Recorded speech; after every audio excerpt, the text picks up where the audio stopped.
Despite all the efforts of James Cleverly to and more than me indeed, and to wriggle around when questioned on Sky TV today about whether or not the DUP can scupper the deal, can scupper the Windsor framework, the reality is very simple.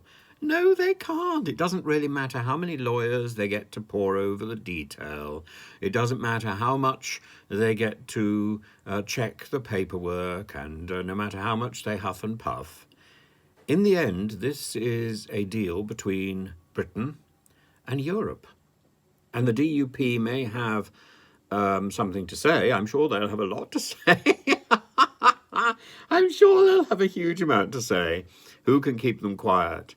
That very small party that represents a very small number of people in Northern Ireland can indeed and has tried to hold the entire country to ransom. Well, I think that's over now. Now, of course, could this deal be scuppered? That's a much bigger question, and the answer is yes. Yes, could the DUP scupper the deal? No. Could the deal be scuppered? Yes. And so the story is that Boris Johnson has been having a quiet word with the DUP and telling them not to back this deal. That may be true, in which case Boris Johnson is a fool.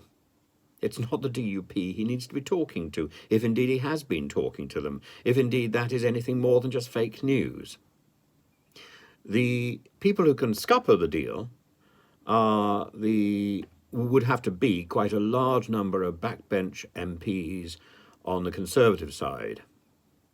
Because if Labour is going to support the deal, which it said it's going to, and if a sort of healthy number of Conservatives are going to support the deal, which it looks as if they're going to, then it would have to be a sizable minority on the Conservative backbenches who chose not to. This will get some sort of vote in Parliament. I think Rishi Sunak has been forced into this situation. And then after that, it's up to the DUP to attend the Assembly in Northern Ireland or not. And if it chooses not to, I think, frankly, the people who've been elected to the DUP should simply not be paid. Should there be another election? I don't think it will make that much difference. I think not paying them for not doing their job is a much healthier approach, because they're not doing their job. And it doesn't matter how much they walk down the street and look meaningful and say that they've not ruled anything out and not ruled anything in. It doesn't really matter. Who cares? Who cares?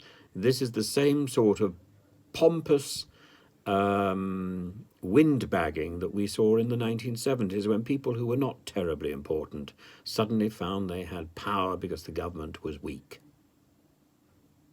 Well, it's time to stand up or shut up. And this pontificating by minor individuals who think they can hold the country to ransom needs to stop, because we can't move forward. We took the decision to have a Brexit. We should have had that Brexit long ago, and we should have started to see some sort of positive signs of that agreement.